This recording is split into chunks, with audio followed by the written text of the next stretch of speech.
एक चीज कमजोर है तो दूसरी पावरफुल है। अभी कन्याओं को जो दूसरा नंबर का अष्टदेव, तीसरे नंबर का अष्टदेव, चौथे नंबर का अष्टदेव सरेंडर वर्क के, तो बाप गुप्त होने के बाद सारी की सारी राजाई ऑटोमेटिकली मिल गई। मुरली में तो है कि जो निमित्त कन्याएं हैं उनको पूछ पूछ के ब्राह्मण परिवार करता है, तो उनको 5वें नंबर के पूर्वज जैसी मेहनत करनी पड़ती है संगठन बनाने के लिए। तो एक चीज पावरफुल मिल गई तो दूसरा घाटा हो गया। दूसरी इंद्रिय में क्या घाटा हो गया भाई, कन्या चोला है, दृष्टि नहीं दे पाएंगे, घाटा हो गया ना। लेकिन राजाएं तो तुमको बड़ी बनाई मिल गई ना बाप की, डायरेक्टली सारा संगठन मिल गया तुमको राज करने के लिए। अब 5वें नंबर को पूर्वज को खाक छाननी पड़ रही है, कभी सूरत जाना पड़ता है, कभी हैदराबाद जाना पड़ता है, कभी चेन्नई में जाना पड़ता है कि एक तो निकले, और जाता है चेन्नई में सेवा करता है, कोई नहीं निकलता है, और अचानक न्यूज आ जाती है कि एक माता निकल पड़ी और वो भाग के आ जाती है माउंट आबू में। अष्टदेवों का परिचय मिल जाता है और भाग के आ जाती है। सिर्फ इतना न्यूज मिल गया, उसने देखा भी नहीं इस सभा में वो कौन है, लेकिन वो पहचान सकता है कि वो कौन है, उसके सामने बैठी हुई है, क्योंकि मेहनत करनी पड़ती है उसको बहुत, तब बाप देता है उसको। तो बोला उसके लिए, राम वाली आत्मा के लिए भी बोला, तुमको इस यज्ञ कुंड से कुछ नहीं मिलेगा, ये लो तीर कमान, कमाओ और खाओ।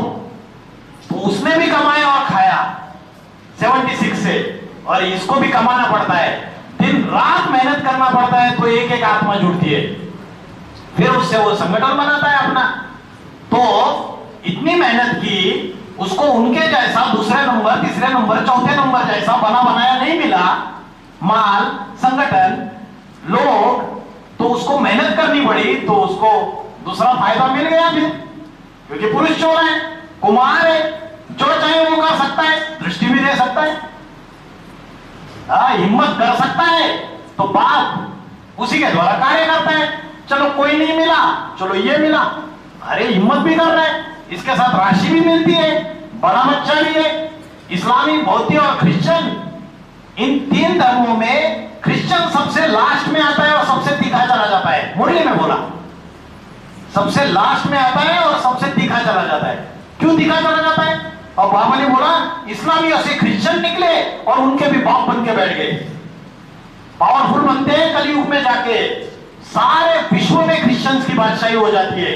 और मुरली में बोला उनका सूरज कभी डूबता ही नहीं था, क्योंकि जहां सूरज डूब रहा है वहां भी उनकी राजाई, एक तरफ सूरज डूब रहा है तो दूसरी तरफ सूरज उग रहा है तो वहां भी उनकी राजाई, सब जगह उनकी राजाई, सारे दुनिया में मेहनत करते हैं। ऐसी राजाई नहीं मिलती है, ऐसी विश्व की बादशाही नहीं मिलती है। विश्व की बादशाही वही लेता है और वही भारत को वापस देता है, फिर बाकी नहीं लेते। ना मोहम्मद लेता है मुस्लिम, ना इब्राहिम लेता है, ना बौद्ध लेता है। बना बनाया जो मिल गया बाप का दे दिया, उसमें भी घाटा मार रहे, रावण राज्य फैला रहे, उसको भी ठीक से संभाल नहीं कर पा रहे। ये हो जाता है